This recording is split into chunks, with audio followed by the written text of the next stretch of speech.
Zone of Peace, Freedom and Neutrality or ZOPFAN. On November 27, 1971, the foreign ministers of the then 5 ASEAN members met in Kuala Lumpur and signed the ZOPFAN Declaration. It commits all ASEAN members to exert efforts to secure the recognition of and respect for Southeast Asia as a zone of peace, freedom, and neutrality, free from any manner of interference by outside powers, and to make concerted efforts to broaden the areas of cooperation which would contribute to their strength, solidarity, and closer relationship. Another 5 years passed before the next major development in political cooperation came about the first ASEAN Summit in Bali, when the ASEAN leaders signed 3 major documents. Ang Zone of Peace, Freedom, and Neutrality or ZOPFAN is usa siya ka declaration nga gisign sa mga foreign ministers sa mga 5 members sa ASEAN, which are the Indonesia, Malaysia, Philippines, Singapore, and Thailand, nga gipahitabo sa Kuala Lumpur on November 27, 1971. Nganong nag-come up ni sila nga idea is because to exert efforts to secure the recognition and respect for Southeast Asia as a zone of peace, freedom, and neutrality, and to make or to free from any manner of interference by outside powers. So, diri ang declaration, ang parties kay nag-publicly stated or ginasaad dinhiya ang ilang intensyon na i-keep ang Southeast Asia na free from any forms or manner sa mga interference by outside powers. Pasabot, mahilayo sila sa mga samok, specifically sa mga outside countries nga taas kayog kapit or naa sila'y kapangyarihan. Like, maging neutral lang sila or walay ginadapigan sa mga away-away. And to broaden na pod sa mga areas of cooperation nga makahatag sa ilaha og strength, solidarity, and closer bonds among them. So, ang first ASEAN Summit kay na-held sa Balay, Indonesia on February 23 to 24 in 1976. Ang mga ASEAN leaders daw kay nag-sign sa 3 major documents mao tong mga Declaration of ASEAN Concord, Treaty of Amity and Cooperation in Southeast Asia, and Southeast Asia Nuclear Weapon Free Zone.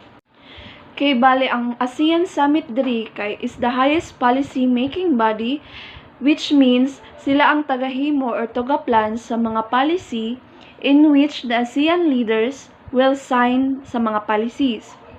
And it comprises the head of states or governments sa ASEAN member states. Ang ASEAN Summit kay lang siya, kanang i-held lang siya twice or annually at a time. Declaration of ASEAN Concord. It states for the first time that the member countries will expand political cooperation. It also adopted principles for regional stability and program of action for political cooperation. The program called for holding ASEAN Summit among the heads of government, signing the Treaty of Amity and Cooperation in Southeast Asia, settling inter-regional disputes by peaceful means as soon as possible, improving the ASEAN machinery to strengthen political cooperation, including the possibility of an ASEAN extradition treaty, and strengthening political solidarity by promoting the harmonization of views, coordinating positions, and where possible and desirable, taking common action. Ang Declaration of ASEAN Concord kay usa ni siya ka declaration na ginapatupad to formally sign the TEC in Southeast Asia. Sa kadahilanan na para i-improve pa ang mga machinery para mas mag-strengthen pa ang political cooperation sa specific na country. And para pod to study on how to develop judicial cooperation, including the possibility of an ASEAN extradition. Kani nga program is called for holding ASEAN Summit among the heads of government. Bali meeting ni siya sa mga heads sa government of the member states in order to sign the Treaty of Amity and Cooperation in Southeast Asia. para po to settle the interregional disputes by peaceful means as soon as possible. Next is Treaty of Amity and Cooperation or TAC in Southeast Asia. The treaty enshrines the following principles. The first is the mutual respect for one another's sovereignty. The other one is the non-interference in internal affairs, the peaceful settlement of interregional disputes, and effective cooperation. The treaty also provides for a code of conduct for the peaceful settlement of disputes, and it mandates the establishment of a High Council made up of ministerial representatives from the parties as a dispute settlement mechanism. Ang Treaty and Cooperation in Southeast Asia is a peace treaty among Southeast Asian countries nga ga-establish sa mga founding members of the Association of Southeast Asian Nations. And na-establish siya in 1976, which embodies universal principles of peaceful coexistence and friendly cooperation among states in Southeast Asia.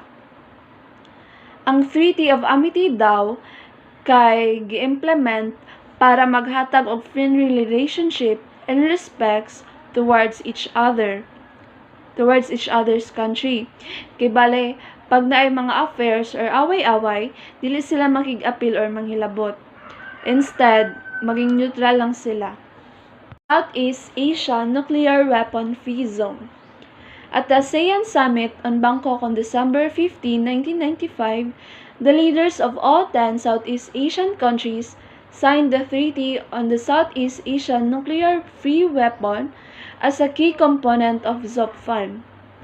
The Southeast Asian Nuclear Weapon Free Zone expresses ASEAN's determination to contribute towards general and complete nuclear disarmament and the promotion of internal peace and security.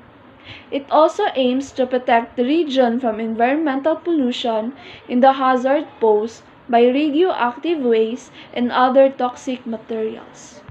On December 15, 1995, ASEAN member states signed the Treaty of Southeast Asian Nuclear Weapon Free Zone.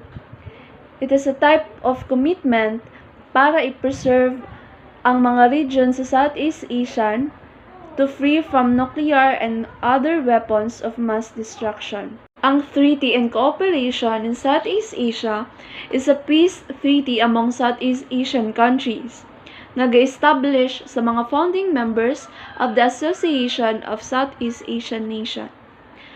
And na-establish siya in 1976, which embodies universal principles of peaceful coexistence and friendly cooperation among states in Southeast Asia. Ang Treaty of Amity daw kay gi-implement para maghatag og friendly relationship and respects towards each other's country. Kay bale, pag naay mga affairs or away-away, dili sila makig-apil or manghilabot. Instead, maging neutral lang sila.